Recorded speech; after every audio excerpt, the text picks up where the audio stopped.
halfway around the world from Holland, yes. So I'm in upside down. So it'll take a few moments.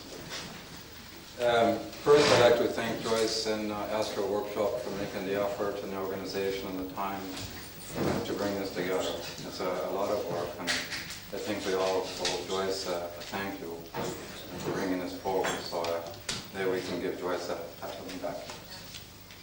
But now, today we talk on what's called the planetary method of chart interpretation. And this is a system that you will not find in any book. And it has come somehow into my head. And you will find by employing this method and combining it with what's called a house system of interpretation, that you will be able to uncover what we can call repeating themes. Repeating themes in a birth chart. And as we're able to uncover repeating themes, this will then allow you to develop an extremely precise analysis of the birth chart. I think most of us will agree that when we first get into astrology and we start suddenly looking at this birth chart and it's got all these symbols on it and all these lines, and we go crazy right here. Our little Virgo brain goes crazy. Because we can say, okay, now Mars is in Aries, but oh, it's in conjunct over here, you see? And the point of these two systems in combination will allow the development of repeating themes, and that is the intention of this class. So it's a very basic class, and I'd like to first find out how many are just now moving into astrology, just kind of embracing it. It's relatively new for you. Okay? And how many would consider yourselves to be at a mid-level? Mid-level. Mm-hmm. How many would consider yourself expert? Okay.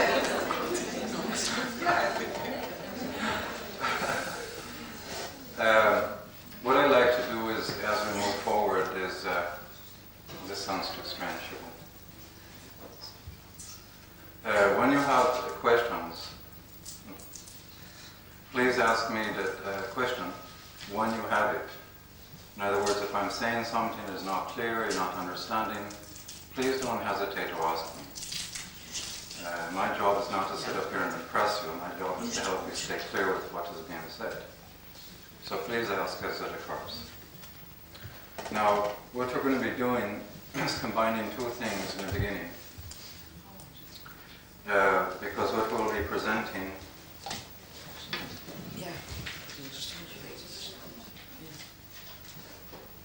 as we go along, I felt it might be a good idea to give you my ideas of the archetypes of each planet as we go along. So what we're going to be doing is combining the planetary method, meaning there's an actual sequence that we follow in this method, the planetary sequence. And as we go through this sequence, my view is to share with you my ideas of the planetary archetypes as we move through it. That seems acceptable to you? Yes? And again, where I'm at in myself is simply to share the ideas I have. It's not presented as the absolute truth. I'm not here to convince anybody. And you're quite free to disagree. That's fine. That's life. These are just my ideas. You take it or leave it. No? So, in any chart that we examine, my view, of course, is that we need to start with the understanding of the structure of the soul in each chart. So clearly, from a planetary method point of view, we need to understand the symbolism and the archetypes of Pluto. Yes, the very start point. And the reason for this is very similar to a building. If I don't have a foundation in this building, how long can this building stand here? So it's a structure that's underneath that we're looking at that will constitute the famous Pluto-Scorpio bottom line. Bottom line. Once we understand the bottom line, we're understanding the core theme in any birth chart. The core theme. And once we understand this core theme, then we can interpret any other symbol relative to the theme. example. Somebody can have Venus in Virgo. And the point here is that any sign is an archetype, and it has a spectrum of possible applications. Venus in Virgo doesn't mean just one thing. It can mean from anywhere in this range, so to speak.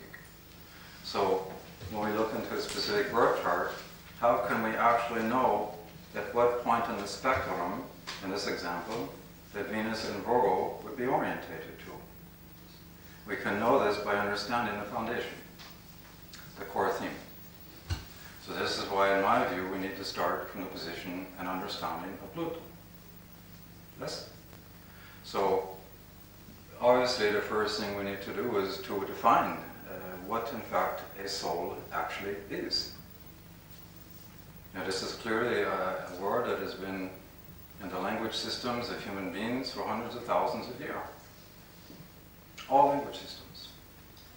But how many of you in this room can actually tell yourself, what a soul actually is? So I think what we want to do here is I'll share my definition of it, and if you agree with it, then we'll be on the famous same page, which is funny. Soul, all we can say about the soul is that it's an immutable consciousness. Immutable means an energy that cannot be destroyed. It's immutable. In other words, we cannot go to operating room in hospital, open up our head and find soul. It's not going to be there. Just like you cannot open the body and find emotion. Or you cannot open the brain and find thought. But most of us will agree we have thought in our head and we have emotion in our body. So what we're looking at is the very nature of energy itself. Energy. And when you deal with at this level of the soul, it is an immutable energy.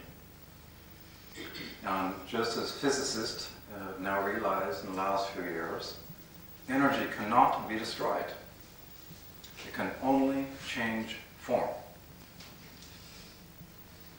Think of this, only change form. To change form means to evolve. It implies evolution itself. But let's remember, for anything to evolve, there must be what's called an involution, involute, which means certain things have to be destroyed first prior to an evolution. So the soul is an immutable consciousness, and it in fact evolves, at least from the point of view of time, space, universe, the law of cause and effect. Now the question becomes, from the point of view of the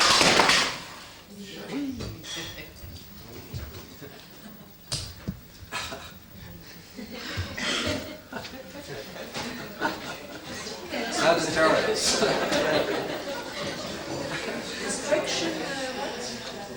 Yep.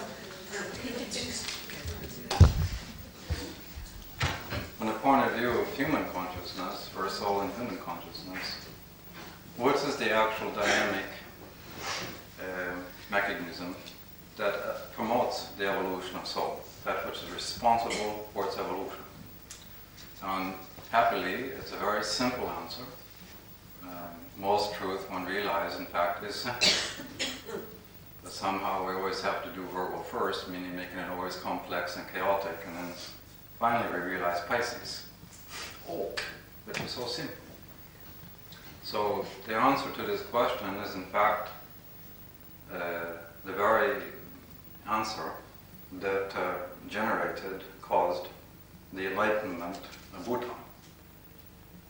As he sat under the famous Bodhi tree, pondering the nature of sorrow, pain, and misery.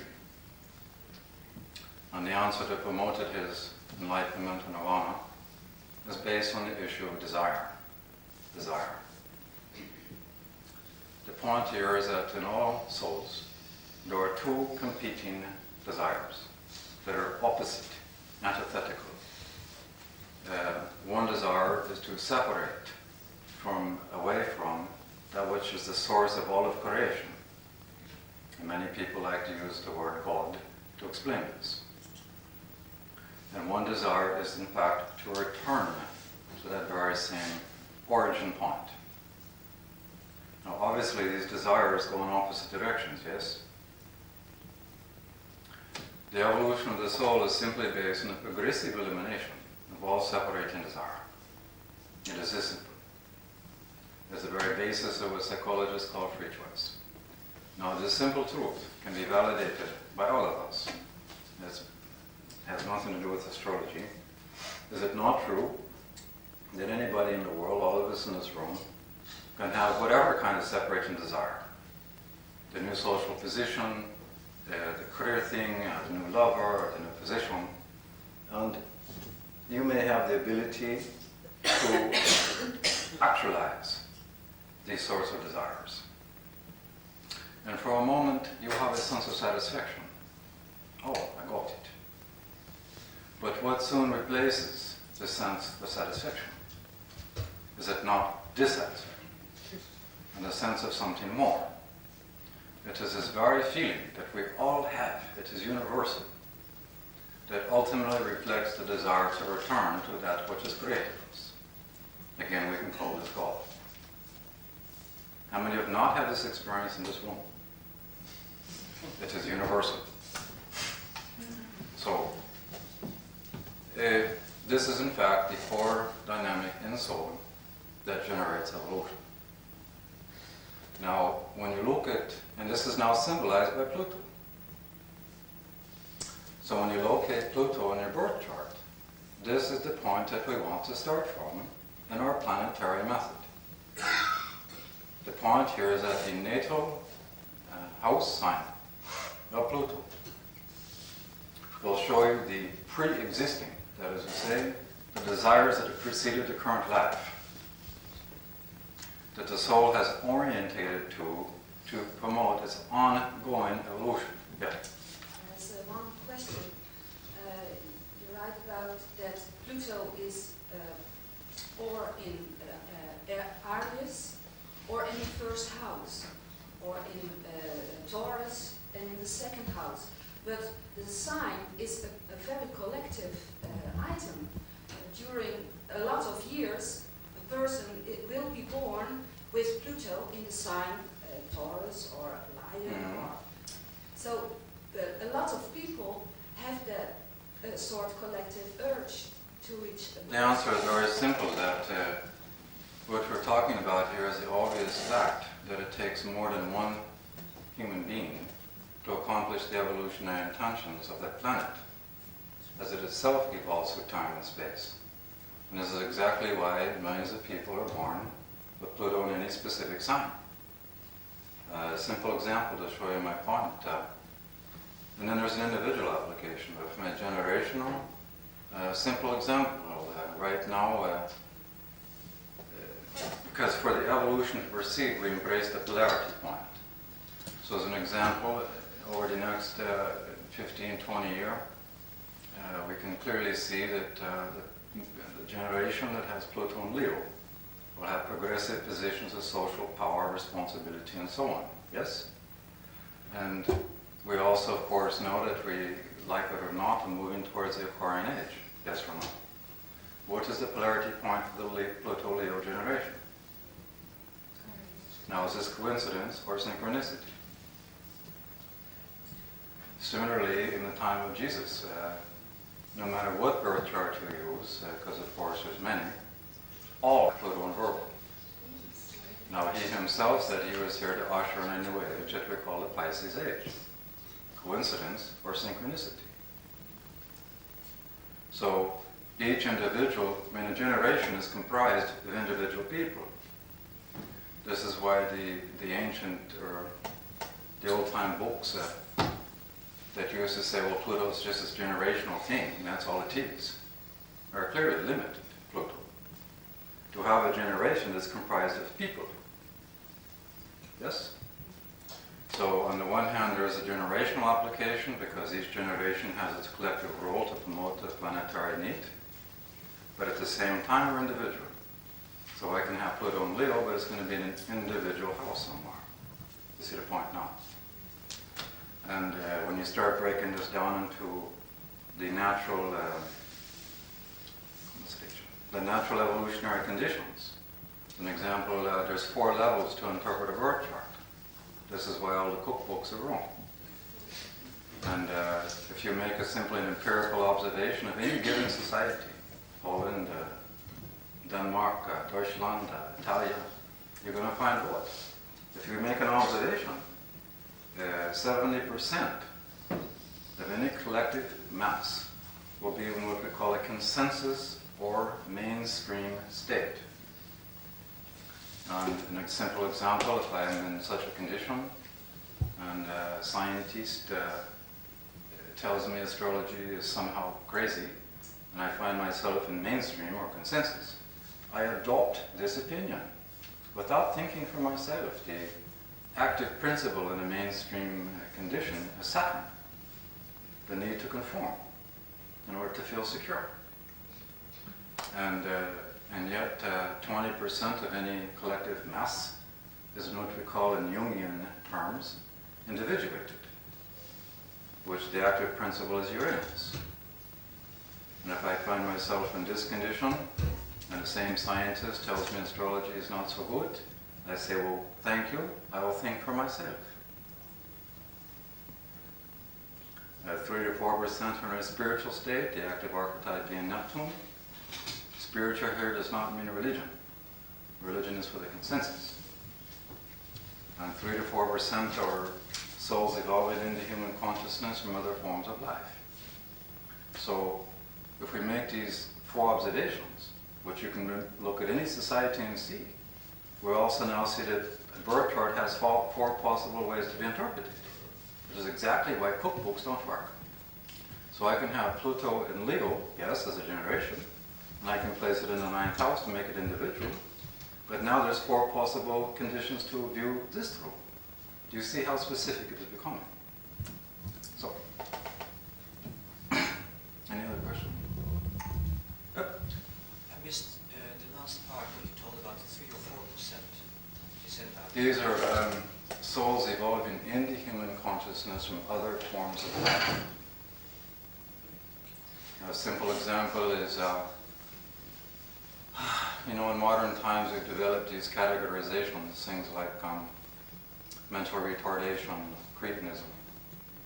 The point here is that such souls evolving into human consciousness from other forms of life initially have a very dim sense of self-awareness,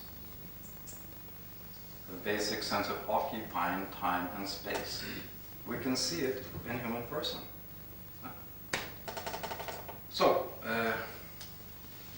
the point again, Pluto by house sign will graphically display the prior life desires that the soul has had prior to the current life for its own evolutionary purposes. And will gravitate from birth, this life, to that point as a primary way of orientating to reality.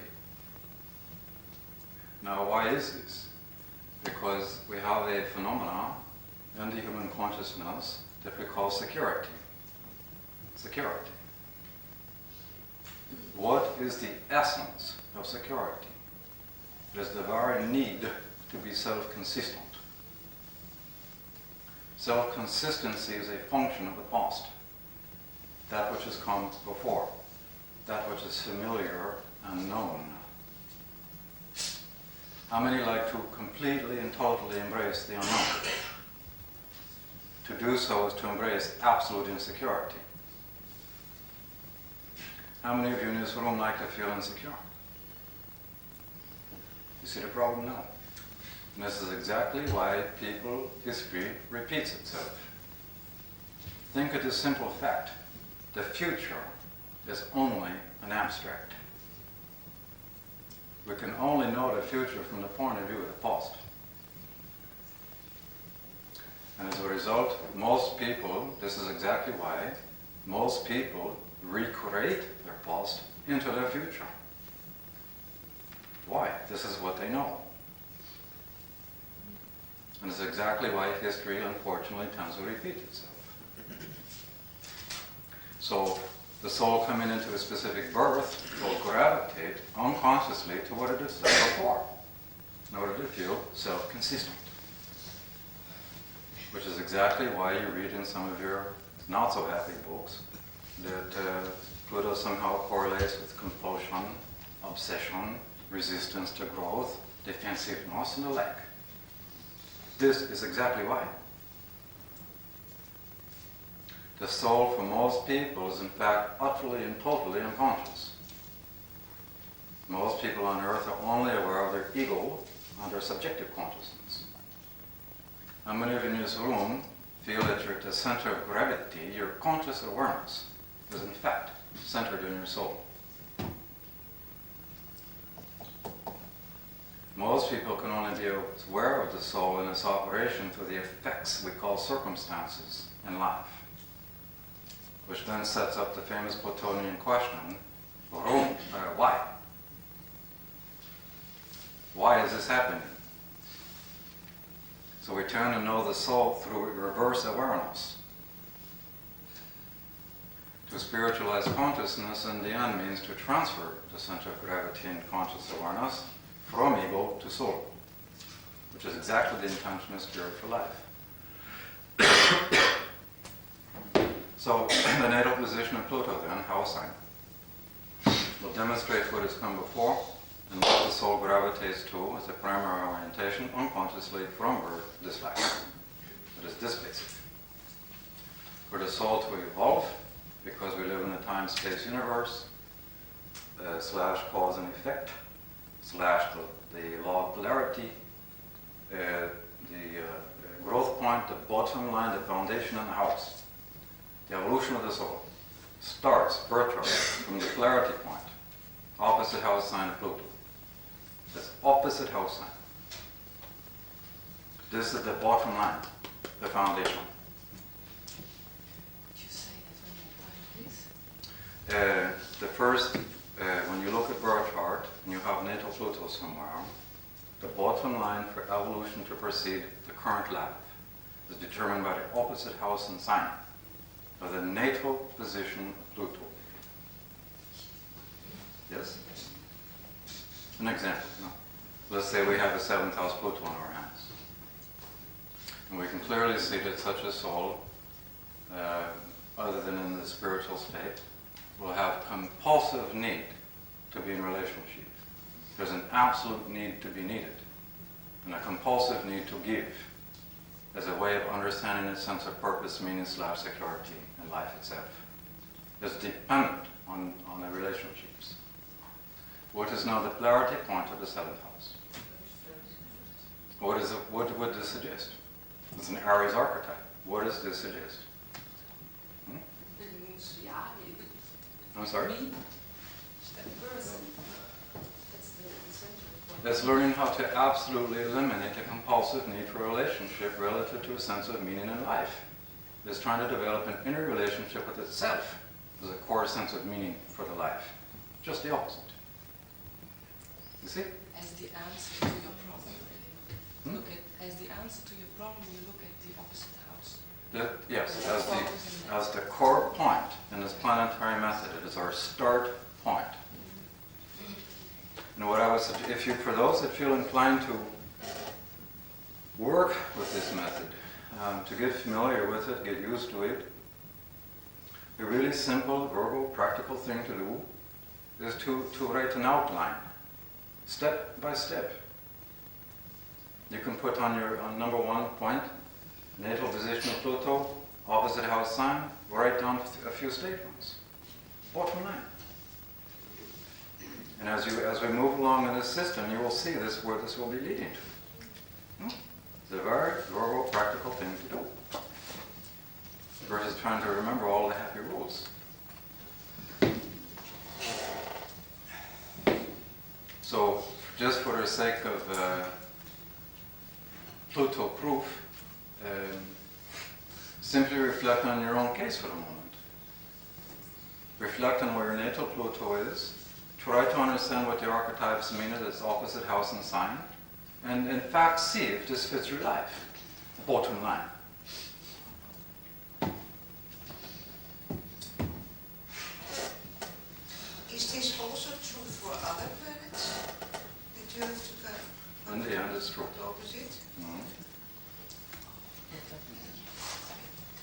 Yes. And if the north node is in the same house? Yeah. Hang on, we're going to cover this right now. Let's have a comment. Now we're clear on this first step. Yes? Nobody's confused? Wonderful. I have a question about what you just told. When somebody has Pluto exactly on his ascendant, Yeah. 12th at first. what house, what dynamic is going on there? Well, it's going to be in the 12th of the first unless it's absolutely conjunct the ascendant. Is your Pluto absolutely conjunct the ascendant? No, not mine. Or whoever you're talking about?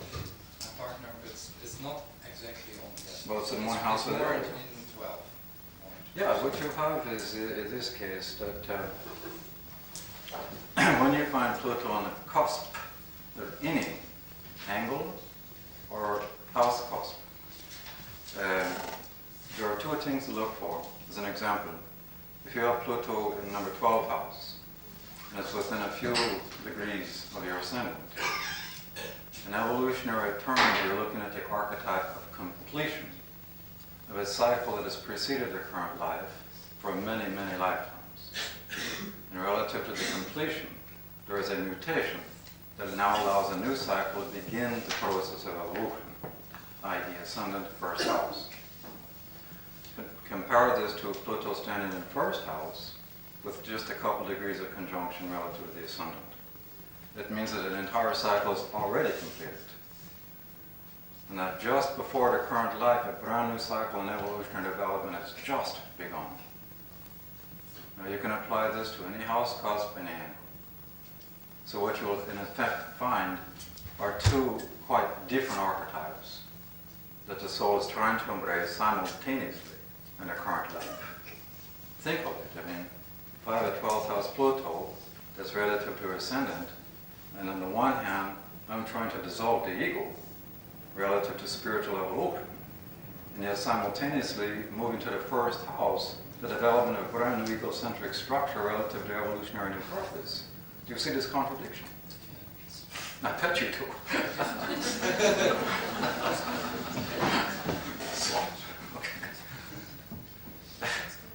Okay.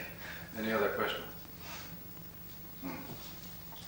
Now the next step in our happy system here, we want to examine the nature of the south node.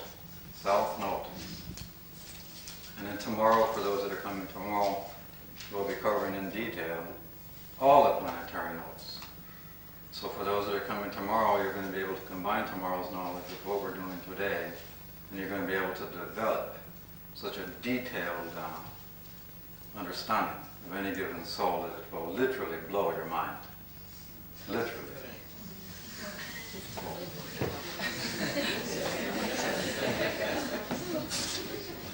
Now, when we look at the south node, what we're actually looking at is what? We are dealing with the nature of the moon here. The moon.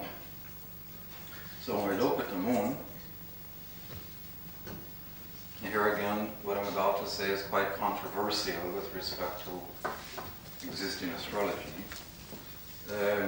We have to deal with the issue of what we call the ego. The ego. Now, of course, many authors over the last 50, 60 years have tried to correlate this thing we call the ego with a variety of archetypes, Sun, Saturn, and so on. But in astrology, I want to equate what we call ego to moon, the moon. Now, a simple way to understand why I do this, you've all learned in your happy books that the ego correlates with what we call self-image. Self-image. Now, let's look at this fact carefully, because if we want to make the connection to the sun, and we look into our solar system, we notice that in fact the sun remains the same. The light is relatively consistent. Whereas if we look into our solar system, we see that the moon is changing its face every 30 days, yes or no? Yes or no? Yes. Now, is it true in your life that your sense of self-image from birth has been fixed, or has it been changing? Do you see the point now? So, the next question, of course, is what in the world is an eagle? Here again we have a term, a word that flies around in cultures everywhere, and especially for those that are involving themselves in spiritual life, all too often you are taught that somehow you're meant to be free or get rid of your ego. And the reality of this thought or philosophy or teaching is that it's bullshit. You cannot get rid of your ego. It's impossible. The ego is an absolutely necessary function to consciousness that the soul creates. The ego, and the reason for it is that the ego is extremely similar to, if we make an analogy of a movie projector, and we have the reel of film here, and we have the screen here. If we have no lens in this machine, we have no image on the screen. We only have diffuse light. So the lens / ego is a vortex of concentrated energy generating a clearly defined self-image that we call ego. And necessarily so, it integrates subjective consciousness. It gives you a way of relating to the soul on a personal basis. It allows you to develop what we call names. This is Susan, this is Joyce, this is Bill, Tra. Even the greatest of the great, Jesus, Buddha, one, could not even speak their own name unless they had ego. Think of it this way. And of course the ego / self-image relative to the evolution caused by Pluto's soul evolves, which is exactly why your sense of self-image changes. It is the principle of evolution itself. The simplest way to know evolution, by the way, is it not true that all of us on this planet, in this room, are in a continuous state of becoming? Yes or no? To become is to evolve. So, the bottom line, from the point of view of the human person, relative to this time-space epoch, is that the ego is an absolutely essential function to consciousness, and it creates, relative to the current epoch, the apparent division or separation between subjective consciousness and what we like to call the unconscious. The unconscious. You see? This is why most people are only aware of their ego. But I don't agree with what you say. Fine. Because if I've been very much in the spiritual path, and I feel that I've experienced many times states of egolessness. And I understand what you're saying. then when the ego comes back. No. The point here, because in astrology, the moon connects to Cancer. Yes? And Cancer shares a natural triad of Scorpio, Pisces. Natural triad, yeah? And over evolution and development of the soul, what this actually means is not to remove the ego, but to realign the ego with not only the soul itself, but the soul's conscious connection to the source of creation. So it's a realignment issue, not getting rid of. And this transition, if you think of the natural triad, Cancer, Scorpio, Pisces, over evolutionary time, there comes a point in time in which the ego is metamorphosized, Scorpio, from just identifying with itself to ultimately Pisces, what we call God. And in this sense, you can use the word egoless. But in effect, what's really happening is a re-identification. For you to even have the experience, well, I'm experiencing egolessness. Who is the experiencer? That's only coming after but there was an experience occurring that you can look back on as you reflect upon it. So who is that? That again is the ego. That is the soul It's looking like back. the mind's, how I speak, the mind who is actually giving it a name. This is true. afterwards. But in that state of development, it is the soul that is looking back, not the ego. No. What in comparison is then the function of the sun? We'll get there. Just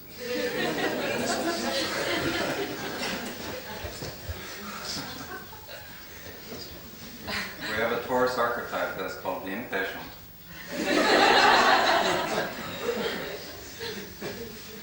So, the point here is that the soul must, for most people, create an ego in order to, because the moon also connects to our need for security. So, the soul must create a mechanism in consciousness in order to feel secure, safe, with its evolutionary intentions. A way of giving it a personal name, a way of personally relating to it. I am doing this. I am doing that. I believe in this. I value that. I had this experience.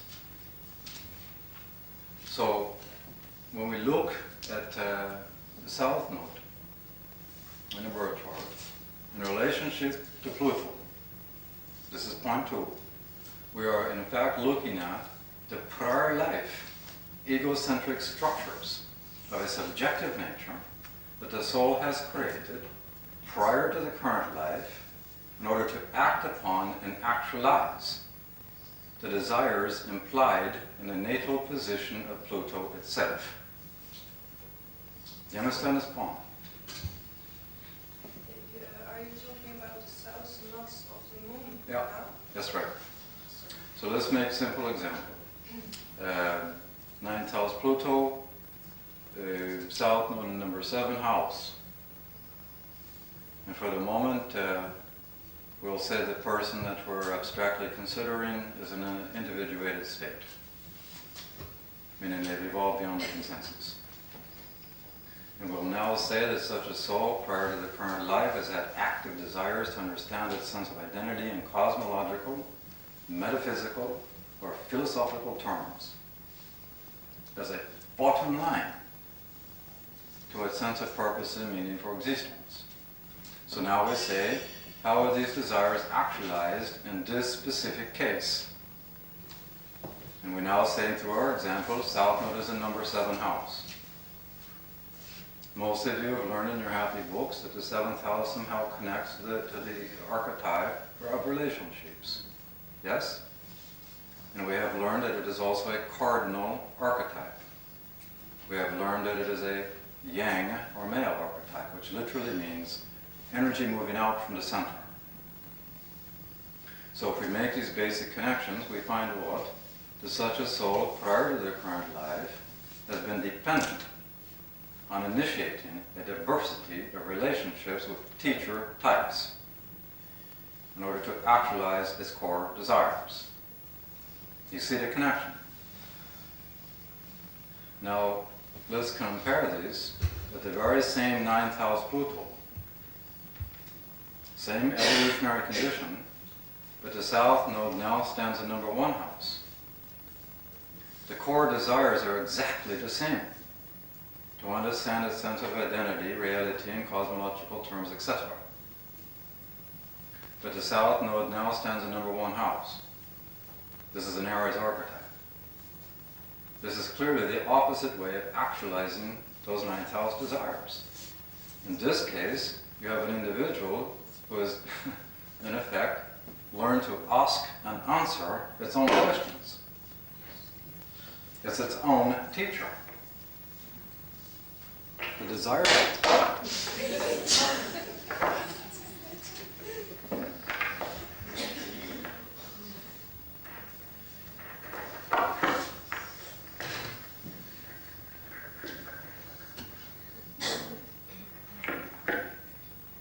The desire structure is exactly the same.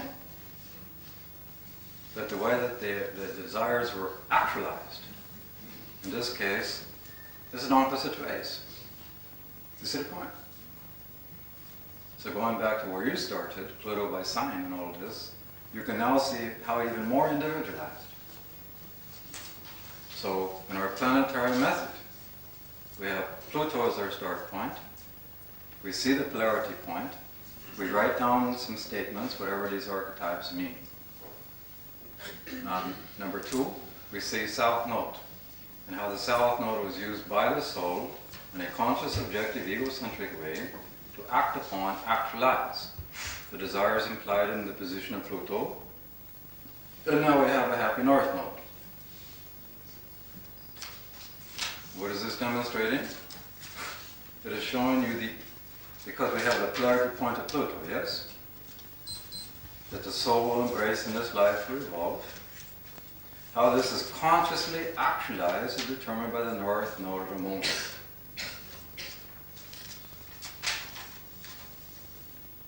So these 2 steps, if you write it down, these 2 steps will show you the famous foundation in the house. It will show you this bottom line, the core structure. Once you identify the core structure, again, any other symbol you look at in the birth chart, the Venus in Virgo as an example, you can now understand at what level, what spectrum within the archetype it will be naturally orientated. This is the point. Mm-hmm. Jeff, are you saying that you have to look at the Pluto polarity point and the north node to see how it you actualize in this life? Yeah. Let's make an example. Go back to the idea of the 9th house Pluto, the south node was in the 1st house. Well, in this life, obviously, the polarity point is 3rd house for Pluto. The north node is in the number 7 house. So what does this actually mean? Particularly in the individuated state. One of the unfortunate problems of 9th house, Sagittarius, Jupiter, because this is in the human consciousness, they need to understand phenomenal reality. Phenomenal reality. It is the issue of what we call truth itself. In other words, we have a creation that is obvious. We look around, something's been created. And by the sheer fact it's been created, there must be an inherent structure or truth to explain that which is created. The 9th house is the archetype in consciousness that makes the awareness, the consciousness of this fact. So through the 9th house, we all have a need to create what we call belief systems of a philosophical nature that explain the nature of phenomenal existence. So one of the problems of the 9th house is that it tends to orientate to a portion or a view of the total truth, and then consider that view the total truth. That's why it's called the need to convince and convert. That's why it's connected to something as basic as selling something. When you read in your happy books, selling something, it's 9th house. So, in this example, individuated state, 9th house Pluto, south node, 1st house. The person's already learned to be their own teacher. They've already learned to ask and answer their own questions, but unfortunately, they've only orientated to a limited view of the total truth. So, now we find what? North node's in number 7th house, polarity point is 3rd house. This will be literally a soul, because at this level you compare it to like a computer program. And the soul in effect has made a computer program for itself. And what is the nature of the program? That coming into the current life is already predetermined prior to the birth. That it will necessarily create circumstantial reality for itself, in which it attracts to itself people that are more philosophically or metaphysically evolved than itself. It will actually program confrontations of an intellectual philosophical nature, which to the north node in the 7th house is learning what? The relativity of truth. Do you see how it works? It's a computer program. And this is why you have words in all languages called fate. 20% of our life is fated. Meaning, the simple way to understand fate is that if something is fated to happen, no matter what you do, it will happen. How many have not experienced a sense of fate in your life? 80% of life is roughly free choice, relative to the parameters of Pluto. It's not an absolute free choice. It's an important point because many years ago in America, a book came out called Seth, Jane Roberts and this sort of thing. And one of the ideas they wanted to promote was that the soul has the absolute capacity to create any reality it so desires. This is pure bullshit. I can sit here in a form called Jeff Green and desire to be president of the United States. But if it's not within my evolutionary intentions in the current life, I can desire it all I want to, but it's not going to happen. We have a certain parameter, a limit of free choice. And you say 80% is free choice? A limited free choice. Pluto, there's a limit to anything. And what is the 20% then? The 20% left is what then? It's called fate. So, the bottom line becomes this. Now we start with number 1 point, Pluto / polarity point, south node / north node.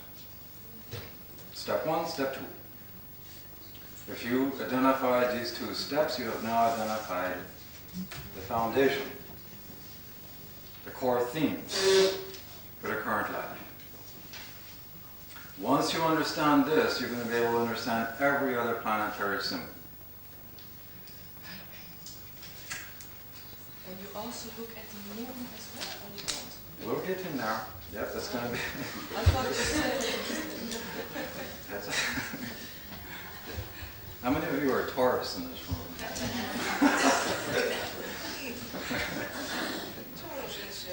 In fact, Florentine just had a birthday yesterday, by the way. Taurus, huh?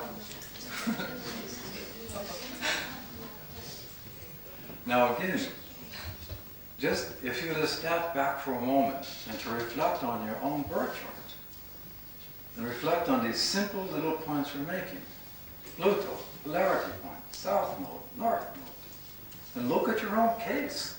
Make it personal. And tell me you don't see the connections here.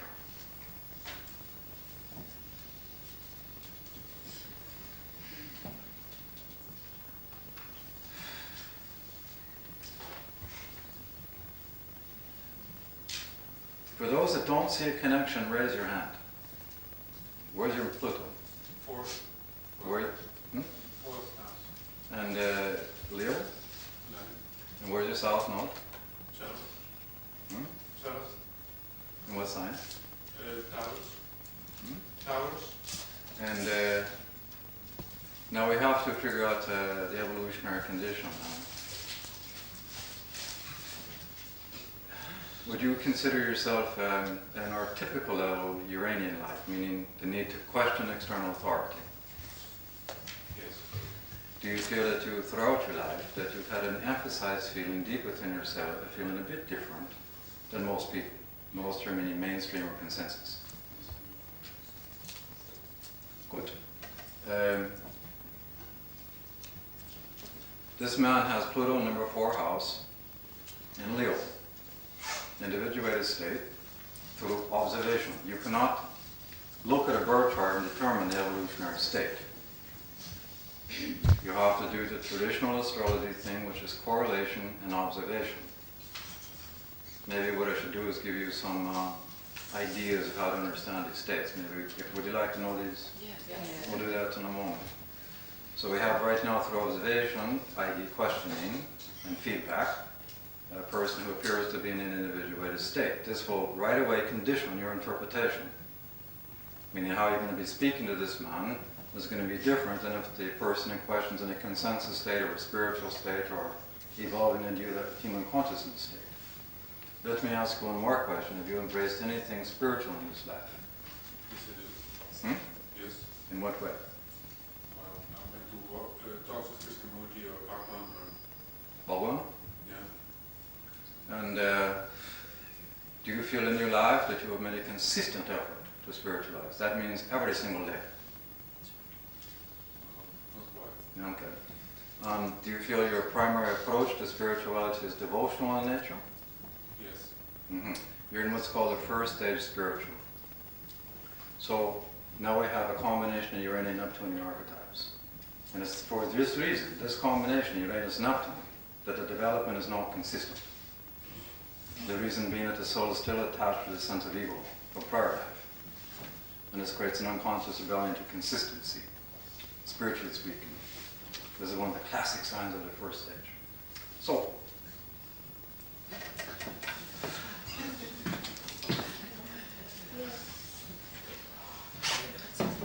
now it's very interesting when you deal with cases of Pluto number 4 house or number 10 house, or when you find a nodal axis in Cancer Capricorn.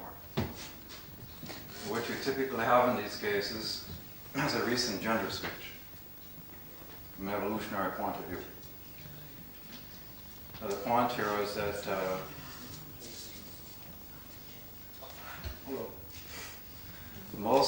all cells will be in a preponderant sense will come into a specific gender preponderantly. But for evolution to occur, the soul also has to embrace the opposite. Meaning, you can have a specific soul who preponderantly, meaning most of the time, has been male from the point of view of its lifetimes, but here and there it must manifest as female in order for the evolution to proceed. Similarly with females. Now, so typically then, when you find this Pluto position, or the nodal axis as such, you're going to have a recent gender switch. So right away in this particular case, what you're going to have is a man, relatively observed evolutionary condition, is not going to be able to relate to what's called traditional gender assignment. Any specific culture will have what are called, from the point of view of consensus, gender assignment. This is what it means to be male, this is what it means to be female. From the point of view of the consensus. Yes? So most men in the modern Western world, not specific to Holland, have been conditioned in what way? What would be a form of traditional gender assignment? Men are conditioned to be what? Emotionally controlled. Be on top of it. This is what it means to be male. You see the point? Relative to the evolutionary condition, you're going to have a natural rejection, rebellion, to traditional gender assignment. I don't feel to be a traditional male. Yes? Does the same count for Pluto on MC? Yeah. And Oh, and in aspect with the ruler of the house 4 and 10? Pluto in aspect with, is that goes the same? I didn't understand, I'm sorry. Pluto in aspect with the ruler of house 4 or house 10. That can definitely correlate with some developmental stress with respect to traditional gender assignment. Same thing. Yeah. Now, because of the observed evolutionary condition, now remember what he said, 4th house, Pluto South, node number 7 house in Taurus. And because now you have a square to this nodal axis, at least through sign. Leo, Taurus is square. So what you're going to have in this case is a classic situation wherein the soul, over the last few lifetimes, has been consistently chosen to be born into biological environments, i.e. mama, papa, who have had no capacity to understand the individuality of the child that they have had. Now right away we see his head going up and down. And this is its own important issue. Why is this? All children, as children, naturally expect their needs to be met. No child, as a child, has any inherent defense system. This is what psychologists call imprinting. We imprint our initial environment to an incredibly large extent. So what you have in this case is when a soul is born into this sort of condition, i.e. the child naturally expecting its needs to be met, and they're not met. Then what happens is in classic psychology, it's called displaced emotions. Displaced, meaning that the emotions of the child that were not successfully met by the parents, it gets stuffed into the subconscious. As the person gets older and older, it becomes a subconscious basis, in this case, South Node, 7th house, of attracting relationships. South Node is number 7 house. No, 12. 12. What? 12. 12th? 12. I thought you said number 7. Yes? It's in number 12th house? Yes. And you have Scorpio in 6th house. Yes. What you have is this is classic. What you have is an absolute alienation factor. 12th house, alienation factor from the nature of the biological environment in which the child is the child early in the life, learned how to go deeply into itself because its needs were not being met. The intention of South Node in Taurus is what? Egocentrically in past life to learn what we call self-reliance, self-sufficiency, learning how to identify and supply its own needs. For the soul to learn this lesson, it must choose a biological environment, Pluto 4th house, in which those primary needs of the child are not being met. This forces the child back onto itself in order to earn what? Taurus, self-reliance. But now let's agree, a child as a child rarely has the conceptual ability when they're 3 and 4 and 5 to understand the soul's intentions. It just knows that its needs aren't being met. You understand the point? So what happens is that you still have the phenomenon of displaced emotions coming through the 4th house Pluto. The emotions of a child that are not resolved and get stuffed into the unconscious 12th house and again become the causative factors when the person becomes the adult, the causative factors through relationship selection as an adult that effectively replays the early environment, i.e. adult partners that don't have a clue to who you are. And this is the reason for this is that the soul has learned to reside deeply into itself. And through the North Node in the 6th house, it creates a conscious sphere in this life of rejection. Rejection. Because what the soul has learned as a child, there's something wrong with me. That's the implied message. You understand the point? So what you then create is like, what do you call it? A contradictory vibration. On the one hand, the soul through the North Node in Scorpio wants what? It wants at least one other person in its life, Scorpio, 4th house Pluto, at least one other person that it can pour its guts out to create a fundamental merging relative to the South Node and the 12th. And yet simultaneously, contradictorily, fears this. Why? Because the child as a child has felt abandoned by the parents. It has felt betrayed, Pluto 4th house, by the parents. And unconsciously projects such fears into the adult relationship formation.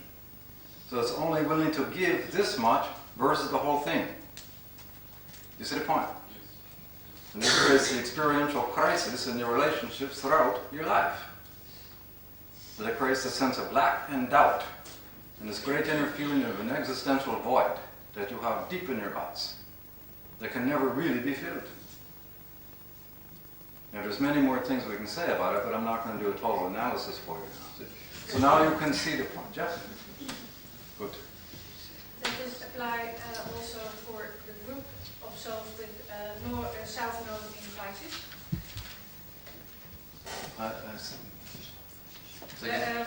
Does this apply also for the group of souls with South Node in Pisces? No, this is its own specific case. If you're talking about a collective issue, this is a incredibly important issue you brought up because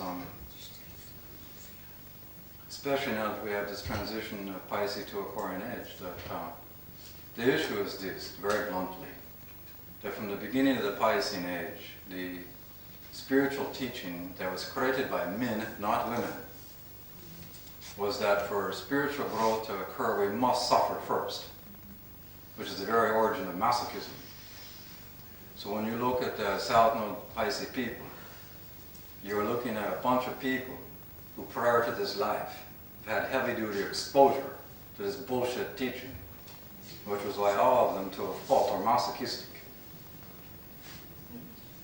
And the intention of North Node and Virgo is what? To discriminate this point. How many of you agree in this room, just for the sake to ask a question, how many agree that to spiritually grow we must suffer? And yet this has been the teachings from the beginning of Judaism. So let's remember these first 2 points. We have Pluto, polarity point, South Node, North Node. Now what we'll do after a happy break is I will give you how to determine these evolutionary conditions. Would you like this? Yeah? Okay. That have occurred to you? Yes. Yes, in your book you mentioned about Pluto retrograde. Retrograde? The retrograde Pluto. Retrograde Pluto? Yes. Is that a minor factor? It's a major factor.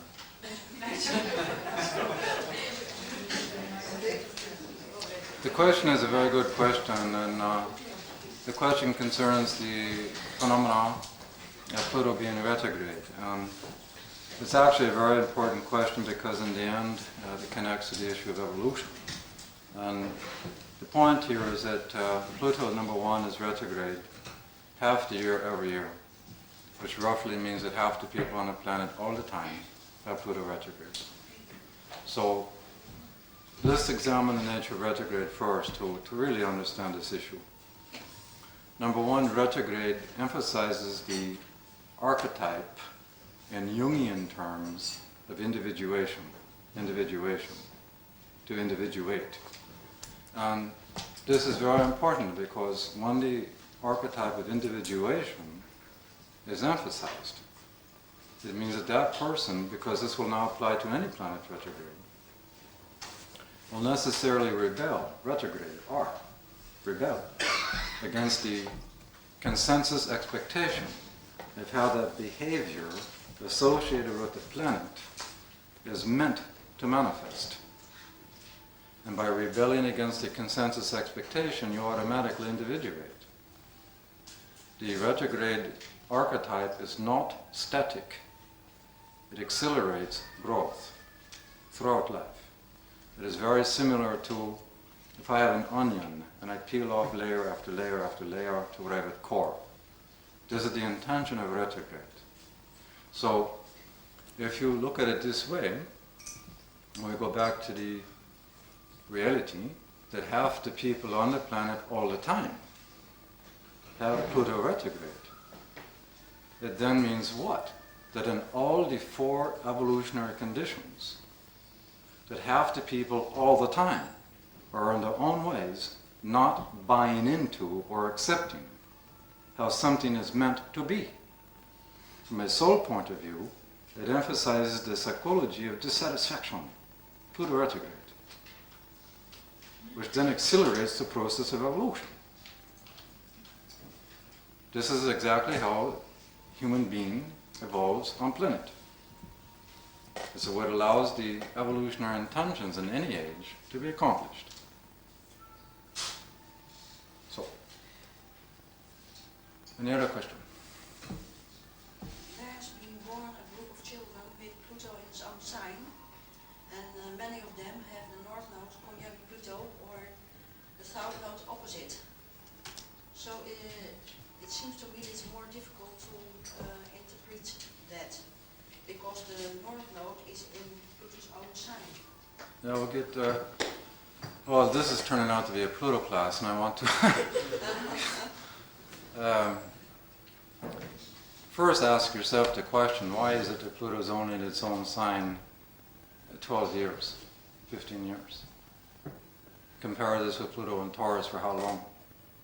And when Pluto goes through Scorpio, on a collective and individual level, it's an extremely difficult time because we're emphasizing the archetype of metamorphosis, of existing limitations. If you step back and examine all the children who have Pluto and Scorpio, this is why they will appear to you as incredibly intense.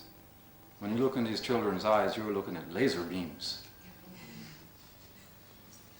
it's like their soul is, it's like they're fully conscious of their soul even while they're a baby.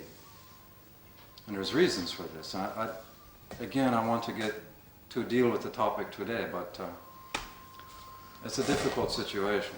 And there are many, many reasons for it.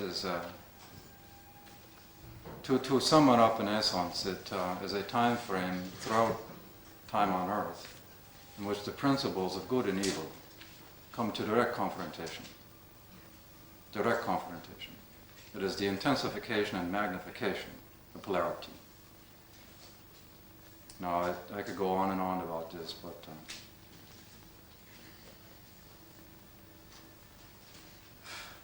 there are, to answer your question a bit more, when you find Pluto on South Node in any chart, including this generation Pluto Scorpio and then the nodal axis as it is, when you have Pluto on the South Node in any chart, you have one of three possible evolutionary and karmic conditions, and two of which are very extreme and rare, and the third one being quite common. What you have is a situation where the first extreme, it means a soul who has totally resisted Pluto, its evolutionary intentions prior to the current life, via free choice. And when you find this symbol, this will then mean that that soul, based on the prior resistance, is coming into the current life and absolutely repeating past life conditions in the current life. Because there's been a conscious choice to resist the intentions prior to the life, they are locked into this situation. They will feel the promise of the North Node, but through karmic causes they are blocked from achieving it, and typically are not released from this karma until the second Saturn return. Now imagine the frustration in such a soul. The other extreme is a situation where the soul has totally embraced the intentions prior to the current life, has thoroughly developed those intentions, the motives Pluto, the intentions Pluto being sufficiently pure, that they're in an evolutionary karmic situation of what is called fruition, meaning they have something special to bring into the current life. And all four evolutionary conditions. It can be the banker that develops a new way of banking, the welder that develops a new way of welding, and so on. But even that soul will feel frustrated. Why? They have done this already too long, and they want out, North Node. And the most common condition is a combination of both themes. When you find Pluto on North Node, it means a soul who has already been working in that area of evolutionary development prior to the current life. And in this case, there's no polarity point. They are meant to continue in that area in this life totally and completely. Everything is integrated to that Pluto North Node conjunction. When you find Pluto and or a planet square the nodal axis, in evolutionary terms you have now what is called skip steps. In effect, the soul's been flip-flopping between both areas of development without thoroughly developing either. They've been flip-flopping. And for the evolution to proceed, they must recover the skipped steps. You understand my point? Yes. In effect, to go backwards, to go forwards. Now, there's much more to that, but again, this is not specifically a Pluto class. So, now, the next step in our happy method, point 3, is to examine the location by house and sign of the planetary rulers of your north and south nodes. Simple example. We'll go back to our 9th house Pluto example, south node, 7th house, and now we put the planetary ruler of that 7th house or south node in the 4th house. So we have 9, 7, 4. And in this case, let's imagine it to be an individual who's in a consensus state, mainstream state. You still have the core desire to understand itself, in this case, in religious terms. Again, the religion is for the consensus. So you have a soul, yes, trying to ask religious type questions, and it is dependent on initiating relationships, 7th house, with teacher types. And now we find a planetary ruler located in number 4 house. Is it illogical to conclude that those teacher types, creating the information of a religious nature, reflecting the desire of the soul, was in fact the person's parents? You see the connection? Do you see how graphic it can be by identifying bottom lines? Yeah. Could you please say that again? Because I only have south node 7th house. The planetary ruler of that south node is in number 4 house, for the sake of example in this case. I just heard south node in the 7th house, and then there came something else. But What has come something else is that south node has a planetary ruler. Yes?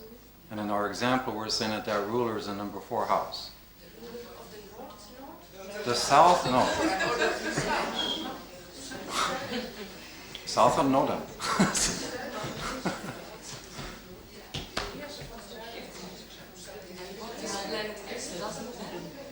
Which planet it is doesn't matter. I can't hear you. Which planet it is doesn't matter. It only matters in what house it's placed. If we have south node in Libra that has a planetary ruler, yes? Which would be Venus. In this case, we're just making simple example. 9th house Pluto, we say the south node is in the 7th house. We're not putting it in a sign, just 7th house. And for the sake of example, we're saying that it has a planetary ruler located in the 4th house. and Pluto in the 9th. Yes. Very good now. So, this is how we want to look at our planetary method so far. We have Pluto, polarity point, south node, and now we have a planetary ruler of the south node, located in its own house and sign. And we've just given you an example of how that would actually manifest. Yes? We're clear on the example. So, the next step in our method, the north node will also have a planetary ruler. It's going to be located in its own house and sign. So what are we looking at? It is simply stated this way. We have Pluto as soul, we have prior life egos, symbolized by the south node of the moon. So in effect, the soul to actualize its desires, it is actualized consciously through the ego that it has created. Yes? For the ego to actualize itself, it actualizes through the location of its planetary ruler, house and sign. And this becomes interactive. Similarly, we have polarity point, we have a north node. For the polarity point to be consciously actualized, it is done so through the north node by house and sign, which itself is consciously actualized by the location of its planetary ruler by house and sign. This in combination is showing you that bottom line, that foundation in the house, the core themes in the birth chart. If you think of it metaphysically, you are dealing with the natural spiritual law of the Trinity. Pluto, south node, location and planetary ruler. You have the polarity point, north node is planetary ruler. 3 plus 3 equals 6. For those into Chinese thought forms, this equals the hexagram. For those into chakra systems, it correlates with the primary chakras, excluding Neptune. When you access Neptune, your crown chakra, you're out of here anyway. Yes? What should I do? I have my south node in Cancer. I've got my moon in Capricorn. I've got my south node in Capricorn. Is that a double? Your south node's Capricorn, moon Capricorn, north node Cancer. North node in Capricorn, south node in Cancer, moon in Capricorn. What's the Is that question? double? What's your question? What should I do with you said to search the moon, Uh-huh. the south node, but in Cancer, the south node is... It simply means that prior to the current life, that you've already been trying to develop the archetypes symbolized by the moon north node conjunction in Capricorn by its house and sign. In other words, this is not something your soul's embracing for the first time. It's already in progress. That's what the symbolism means. I have a question. The rulers of the South Node, I think you mean the rulers of the house the South Node is in? No, the sign. Sign, okay. Does the house, the ruler of the house play a role though also? The I'm house sorry? that the ruler of the house that the North Node is in, does it also play a role? Well, but you, in the sense that you're identifying that archetype. If the North Node's in the first house, you're working with a Mars archetype. Yes? That is coming through the actual sign that the North Node is in. It's like making a conjunction there. It's like if I have Sun in first house, you have a de facto Mars-Sun conjunction. This is not taught in traditional astrology. If I have Moon in 12th house, I have a de facto Moon-Neptune conjunction. If I have Moon in 12th house, I have a de facto opposition between Moon and Mercury. These things are simply not taught.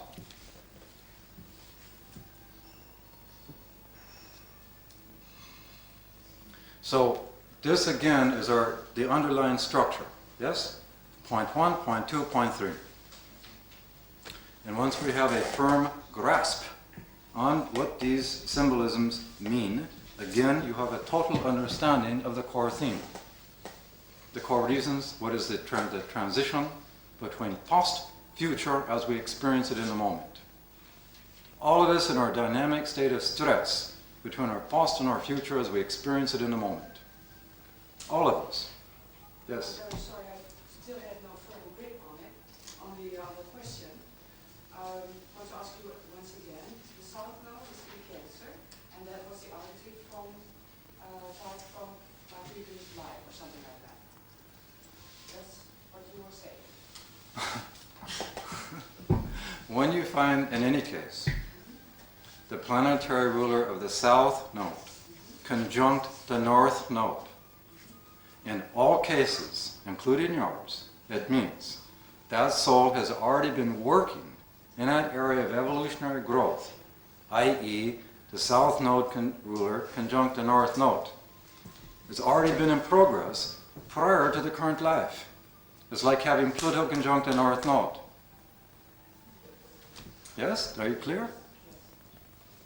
Is that also the same when you have Pluto conjunct the ruler of the North Node? In a way, but not directly. It's what's called obliquely. Obliquely. Do you know this word? If I look at you like this, I'm looking at you directly. If I look at you like this, I'm looking at you obliquely.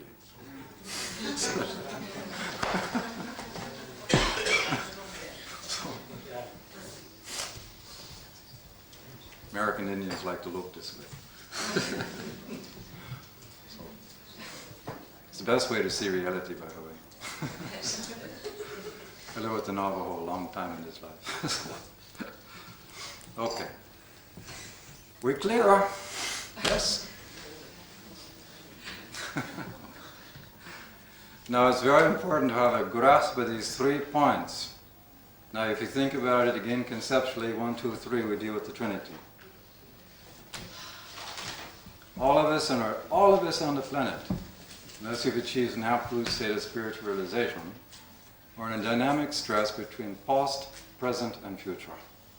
Every human being. And that's what these symbolisms are demonstrating. The transition between what has come before, what the soul is trying to accomplish, in the context of the current moment that we call this life.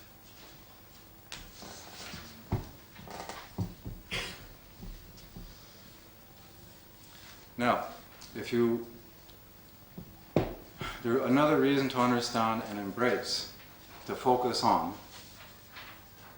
the planetary rulers of the nodal axis is as follows, that these planets are emphasized archetypes in your consciousness. It's like when you've studied traditional astrology and you are learning through chart patterns, there can be an emphasized planet, like say in the singleton chart or planetary pattern. Yes? And that is then conditioning the totality of that consciousness in an emphasized way. The reason, even if for those that studied ancient Greek astrology, the Greeks like to assign mathematical power to everything. And in their astrology, the highest mathematical power assigned to anything was the nodal axis. Think of it. So by locating the planetary rulers of these nodes, you're looking at that which is emphasized in that consciousness. In other words, if you have a South Node in Sagittarius, what is emphasized in your consciousness from the point of view of your development is Jupiter. It'll be emphasized into current consciousness. Relative to the North Node being in Gemini, this embraces Mercury. These two things become dominant archetypes in that consciousness. You're looking at a Mercury-Jupiter person. You understand the point? It's emphasized. Now what is emphasized is conditioning everything else. Think of it this way.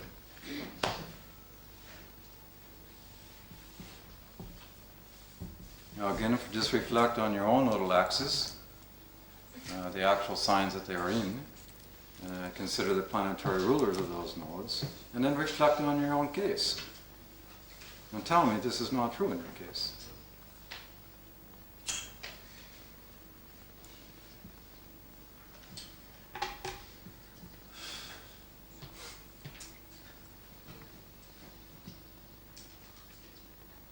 Now the next step in our planetary method, point 4, is to embrace the sun.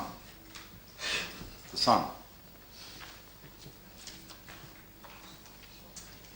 The reason that we're going to embrace the sun in the methodology, the sun correlates, in this case, to how we are integrating. The sun is an integration principle. Like in our solar system, if there's no sun, there's no planetary system. It is the very center of gravity that allows the solar system to exist. Similarly, the sun in the birth chart is a center of gravity that allows you to integrate and give purpose to what we have just talked about. Pluto, polarity point, north, south node, locations of rulers. To integrate and to give purpose to these core themes. And to creatively actualize, sun, creatively actualize what their current life purposes are. You understand my point? If your sun's in Sagittarius, how you're integrating your process is vastly different than if your sun is in Virgo. You understand my point? Of how this entire theme is integrated consistently throughout your life. You understand? As an example, all of us go through crises in life at various points. How many have not experienced crises? And how the crisis is experienced and integrated through a Sagittarian sun will be quite different than how the phenomenon of crises is integrated through a Virgo sun. The Sagittarian sun will see the philosophical reason for it and give a higher meaning to it. Do you understand the point? Whereas Virgo, in most cases, it becomes totally based on them. It is very limited to their ego. Why is the universe shitting on me all the time? Do you understand my point? This is quite different than a philosophical integration, is it not? So, the sun does this consistently throughout the life. And how it is creatively acted upon. This is the purpose of our sun and the birth chart. Is this clear?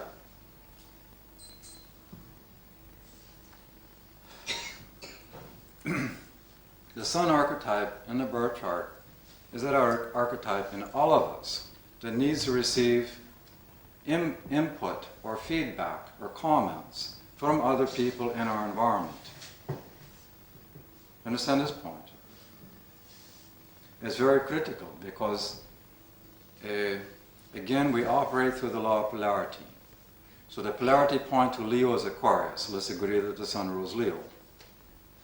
So what does this actually mean? Why do I need feedback? Why do I need somebody to give me input? Just to create objective awareness. Aquarius, Leo. And then the sun feels validated. It feels empowered through such feedback. Do you understand the point? Who doesn't understand this point? What is it that you don't understand? It doesn't come through. Has it not been true at certain points in your life that you've had the need to interact with other people in order to find some degree of objectification for what you wanted to do, feel, or interpret? Yeah. That's your son.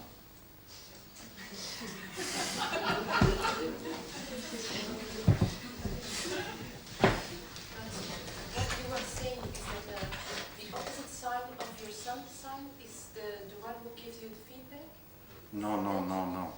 I was simply saying that because we live in a universe based on polarities, yes? That the natural polarity to Leo, the natural ruler of the sun, is Aquarius. Aquarius is the archetype in which we objectify ourselves. We detach from the immediacy of our ego in which to view ourselves through such detachment. The intention of the sun, Leo, wanting to receive feedback from people, input, is in order for them to objectify themselves through other people.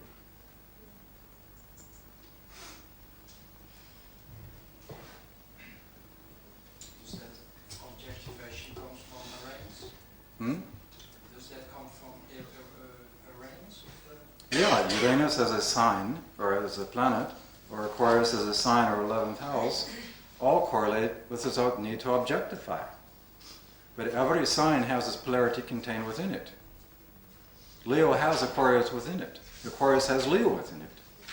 Pisces has Virgo within it. Virgo has Pisces within it. That's simply the natural law of polarity. Clarifies a lot, It's like night clarifying day. Day clarifying night, no? Hot, cold, female, male. So, point 4. Remember, we want to keep our little outline in place, yes? We're supposedly writing down our happy statements as we go. So, point 4, we put sun, house sign, aspects it's making, and how the thing has been integrated. How these bottom line themes are integrated. How they are connected with our sense of purpose in life itself. The sun, the sun is an archetype. Where is the sense of purpose for our life? Who in this room does not feel that you have some sort of sense of purpose for the fact of living? You may not have defined your purpose, but you have a sense of purpose. This is your sun. How many in this room do not feel that they have a sense of purpose for living? You?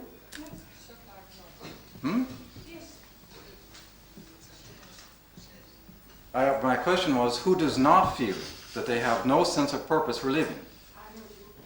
You have no sense of purpose?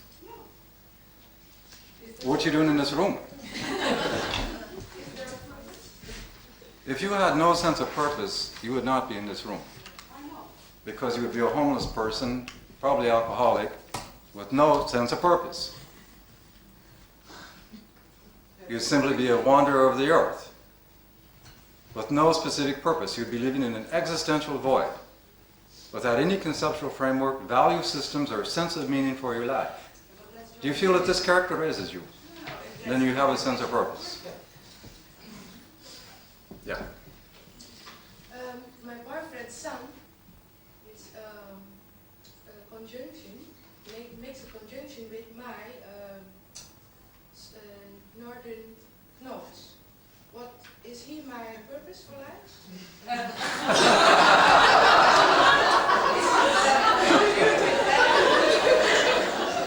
At the moment, yeah.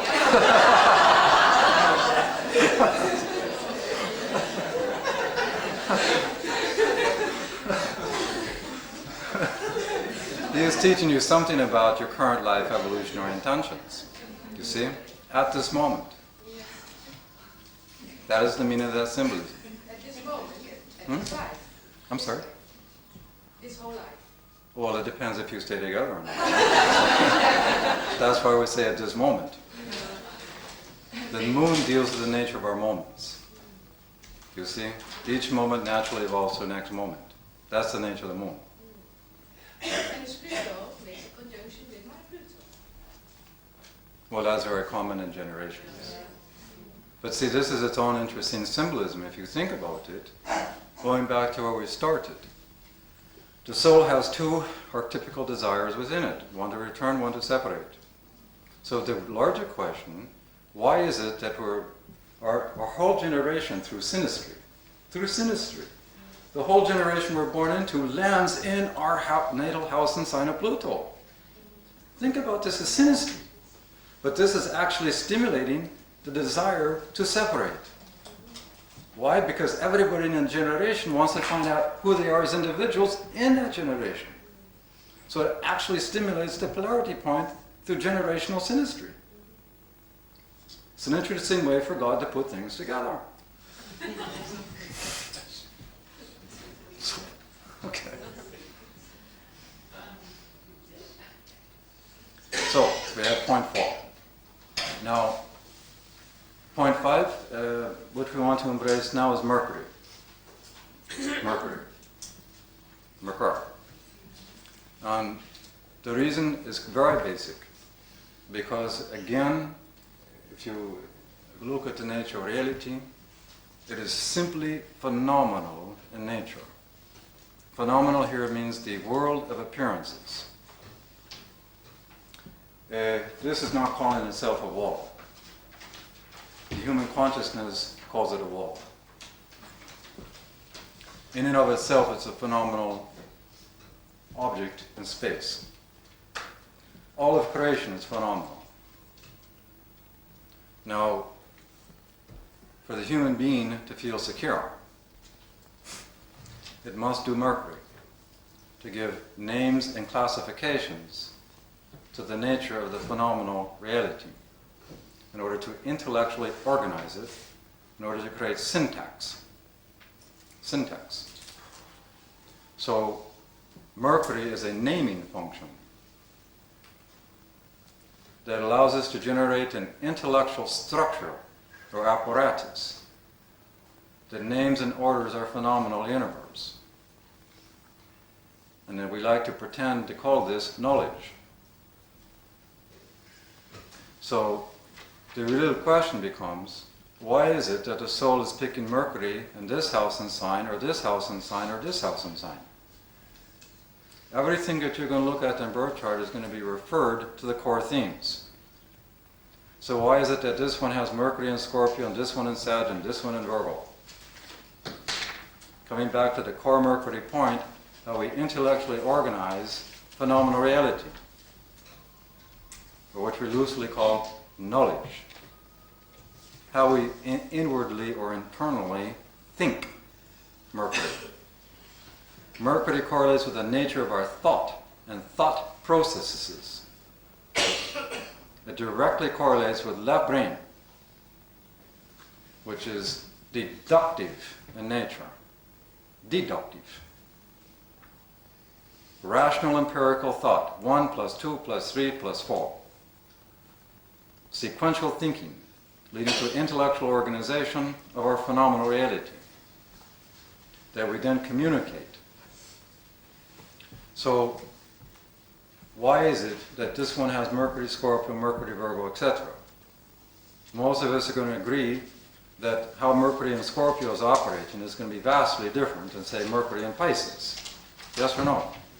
So why is it that the soul is picking this specific symbol to be here or there? The answer is basic. That the soul must orientate to the way of identifying phenomenal reality, intellectually speaking, to support its evolutionary intentions. Do you understand the point? If you're looking at a soul who has had a series of prior life experiences equaling absolute emotional betrayal based on violations of trust, would it be surprising to think that such a soul may just happen to pick Mercury and Scorpio? Do you understand what I'm getting at there?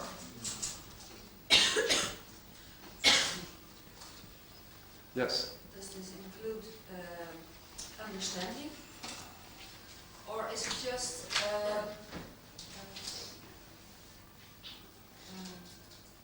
picking up? Thinking does not mean that that you understand. You see? Well, it depends on what point of view you're speaking from. If within a person's consciousness they think they're understanding, Yeah. it's a subjective understanding. But that subjective understanding may not in fact equal what we cannot call actual abstract truth that is true for all. Understand? Yes, I understand, but my question is that also something that belongs to Mercury? What you call understanding? What you call understanding? Of an intellectual nature, yes. Intellectual. Yes. That does not mean of a philosophical nature. That's the difference. Mercury has an entire focus on what we loosely call empirical reality. That which can be, in quotes, rationally understood. But you see, the larger issue is the movement of ages over hundreds of thousands of years. As an example, if we went back 10,000 years ago, when the matriarchy was still in place, and living in the context of natural law, which is very different than man-made law. At that point in time, how Mercury was operating in consciousness, in other words, if we were an astrologer going back 10,000 years, we would not be speaking in these terms. Because the context of reality at that time, astrology can only reflect life, not cause it. That's why if you take all these this Western way of looking at astrology and place yourself in Aboriginal Australia, you're not going to be able to work there. Because the context of reality is not reflected in the archetypes that we're identifying.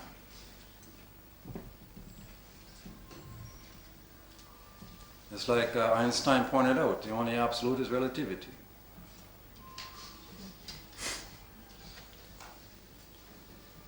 So the deeper question again, why is the soul picking Mercury to be in this sign, or this sign? With this aspect or that aspect? It all is ultimately linked to its evolutionary purposes. Do you see the point?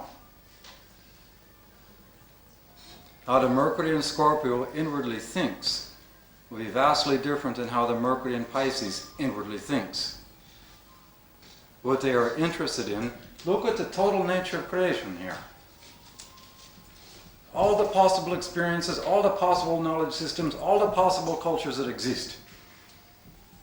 And why is it that the Mercury in this specific house and sign is orientated to this part of it and not this part of it? Do you see my point?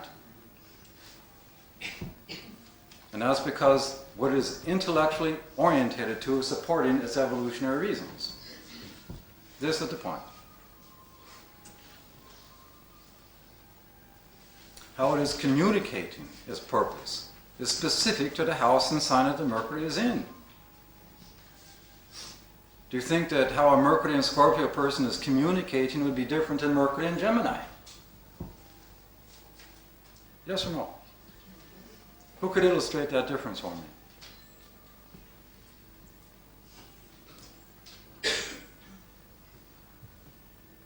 Mercury in Taurus and what about? Just compare Mercury and Scorpio to Mercury and Gemini. The direction is different. The direction is different. I'm sorry.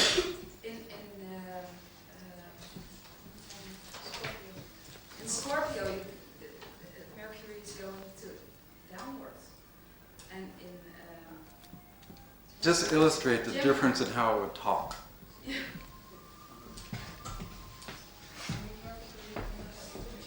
will be very much more surface, more light. It's forgetting a bit, and Mercury in more words. Scorpio will go much more deep into what are you really thinking. Excellent. What's behind. Could we just simply say Mercury and Gemini will talk just to talk? And Mercury and Scorpio will only talk if there's a reason to talk. that simple. And Howard is talking is vastly different. It only wants to talk about bottom line things that was actually relevant to its purpose.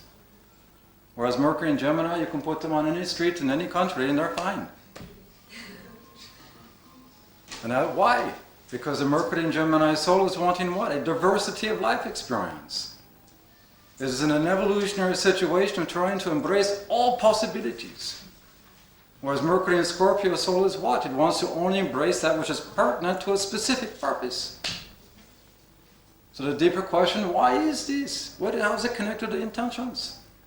If you put Mercury and Gemini in the 8th house. Hmm? That's a good question. What do you think would happen? Because you have a natural in conjunction here.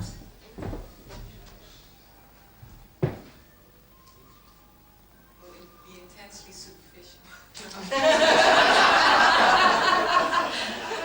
No, what you have is a soul that is needing to convince itself of what its purposes are. And it will investigate the specific knowledge systems, Gemini, to support that purpose. So it can be very versatile, Gemini, in not a multiplicity of disciplines, but say 3 or 4, that it can then synthesize and interconnect to support the original purpose.